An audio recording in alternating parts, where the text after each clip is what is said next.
2023-2024 অর্থবছরে দেশে কর ফাঁকির পরিমাণ ছিল 2,30,000 কোটি টাকা জানানো হয়েছে সিপিডির গবেষণা প্রতিবেদনে। আগামী অর্থবছর থেকে কর্পোরেট কর সর্বনিম্ন 15% নির্ধারণের তাগিদ প্রতিষ্ঠানটির। দেশের মাত্র 9% প্রতিষ্ঠান কর্পোরেট কর দেয় উল্লেখ করে সিপিডির দাবি, খাতভিত্তিক ঢালাও প্রণোদনা দেয়া রাজনৈতিক উদ্দেশ্য প্রণোদিত। উন্নয়নশীল দেশে উত্তরণের জন্য কর ফাঁকি ঠেকিয়ে আহরণ বাড়ানোর বিকল্প নেই বলেও মনে করে প্রতিষ্ঠানটির গবেষকরা। শুভ মাহফুজের রিপোর্ট। বিশ্বের বেশিরভাগ দেশেরই রাজস্ব খাতে বড় ভূমিকা রাখে কর্পোরেট কর, কিন্তু বাংলাদেশের হিসেবে তা ব্যতিক্রম। গেল 25 বছরে দেখা যায় 2000 থেকে 2010-11 অর্থবছর পর্যন্ত 10 বছরে মোট রাজস্ব আহরণের 15% ছিল কর্পোরেট কর। 2014-15 অর্থবছরে যা উঠেছিল 25% পর্যন্ত। তবে করোনা মহামারীর সময় 2021-22 অর্থবছরে যা নেমে আসে 18%, যার কিছুটা উত্তরণ হয়ে 2024-25 অর্থবছরে 20% পৌঁছেছে। এদিকে দেশে নিবন্ধিত 2,88,000 প্রতিষ্ঠানের মধ্যে 2023-24 অর্থবছরে কর দিয়েছে মাত্র 24,381টি প্রতিষ্ঠান, যা মোট প্রতিষ্ঠানের মাত্র 9%। ওই অর্থবছরে দেশে কর ফাঁকির পরিমাণ ছিল 2,30,000 কোটি টাকা।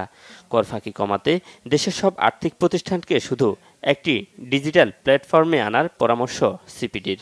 আর কমিয়ে দিয়েও কর ন্যায্যতা বাস্তবায়ন করা সম্ভব যদি কিনা কর ফাঁকি রোধ করা যায়, যদি কিনা কর প্রশাসন ইমপ্রুভ করে, যদি কিনা করের যে ব্যয়, এই ব্যয়গুলো যদি যৌক্তিকভাবে কমিয়ে আনা হয় এবং যদি কিনা কর ভিত্তি বাড়ানো হয়।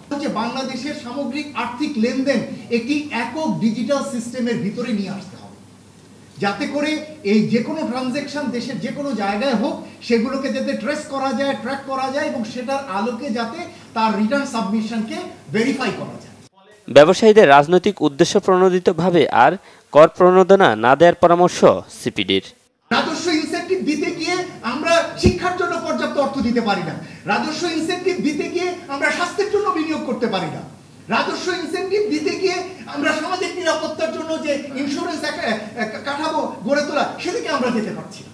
সুতরাং আমরা মনে করি যে ট্যাক্স জাস্টিস পয়েন্ট থেকে, শুধুমাত্র এলডিসি গ্রাজুয়েশন পয়েন্ট থেকে না, সামগ্রিকভাবেই এই ট্যাক্স স্ট্রাকচারটার পরিবর্তন দরকার। 91% নিবন্ধিত কোম্পানির রিটার্ন দাখিল না করে কিভাবে ব্যবসা পরিচালনা করছে এনবিআরকে তা খতিয়ে দেখার সুপারিশও করা হয়েছে।